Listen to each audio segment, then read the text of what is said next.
Ayun po. Kami ay pupunta ng department store at saka kakain sa labas. Maglalunch. Sa Tony's Ganito lang kami kasi ngayon ay day off po. Ngayon ay Pag day off lang kami. October na ba ngayon, Rob, no? October. Yan, October. malapit na December.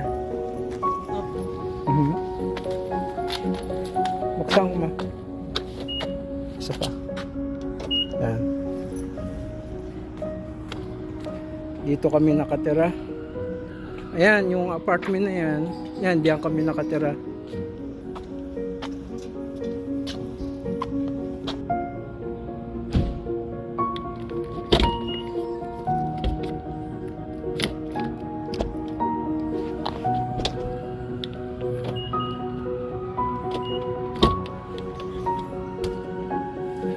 Kaya, ayun.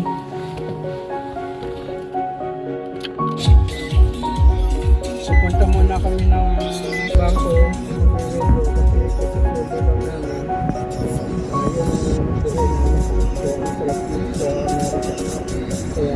Pero tipid-tipid din kasi mataas ang dito. Sige, drive muna ako.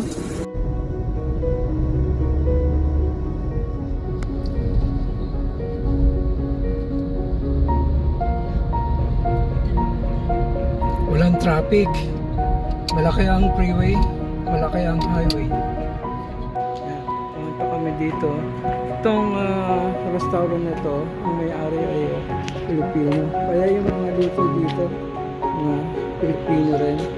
Mayroong grilled pampano, grilled tuna, grilled tuna. Ang paborito namin dito ay itong grilled leg po, saka ito chicken inasal. Parang din pusit, grilled chicken, barbecue.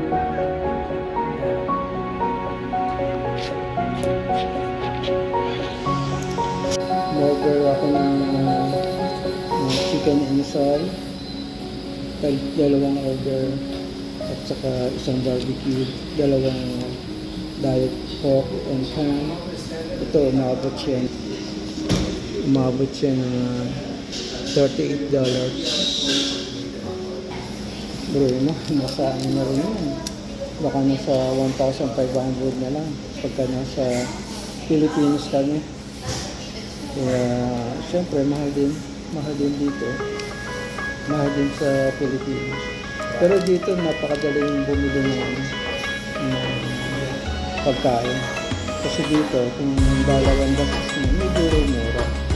Pero kung sa Pilipinas, siguro, abutin na rin ito ng 600. Okay rin naman.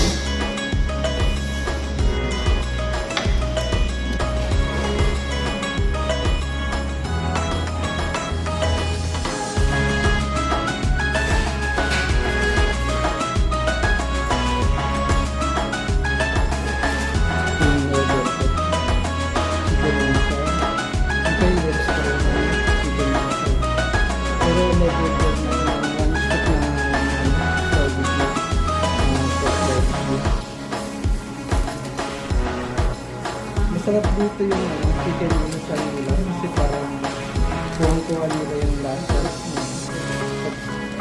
ng Pilipino. Kasi Pilipino nga yung may-ari nitong restaurant. Kaya na kami.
tapos na kami. And bye-bye. Pupunta naman kami ng department store.